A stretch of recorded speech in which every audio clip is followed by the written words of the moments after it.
जहाँ भी सभाएं हो रही हैं बीजेपी की, कुछ मुख्य मुद्दे ऐसे हैं जो बार बार उनका जिक्र हो रहा है, चाहे वो धारा 370 हो, चाहे वो राम मंदिर हो, चाहे सर्जिकल स्ट्राइक हो।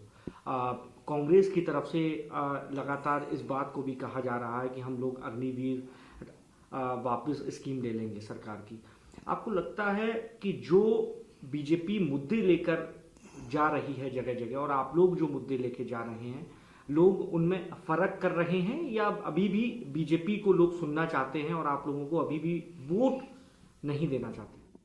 देखिए, जो आपने भी गिनाए हमें मुद्दे 370 के भी है, ये तो फैसले हैं इनके। ये मुद्दे कहाँ हुए? आज देश में इश्यू क्या है? बेरोजगारी है, उस पर कोई बात नहीं करते हैं।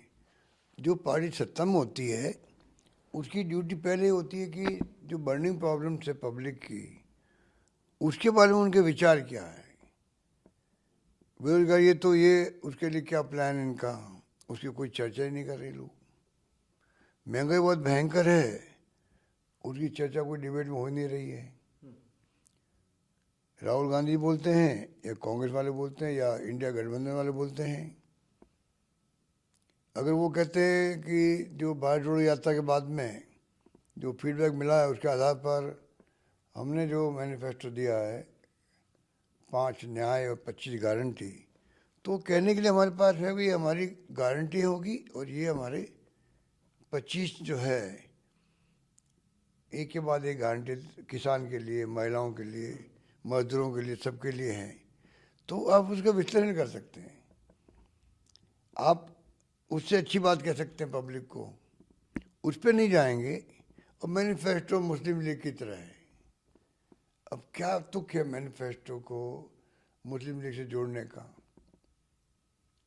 ये एक बुखलाहट है कि नहीं है मोदी जी की, कि आप कहाँ के कहाँ ले गए उसको, मुस्लिम लीग से ले गए, कोई जवाब नहीं है। हाँ, उसकी आप आलोचना करो, कमियां बताओ, वो आपका अधिकार है, पर ये अधिकार नहीं कि आप मुस्लिम लीग से जोड़ रहे हो आज़ादी के पहले क्या हुआ। ये मैं समझता हूँ उसको लोगों ने वेलकम नहीं किया, उनके स्टेटमेंट को। कांग्रेस का न्याय पत्र और बीजेपी का संकल्प पत्र, 5 करोड़ घर देने का वादा, 2029 तक राशन देने का वादा जारी रहेगा।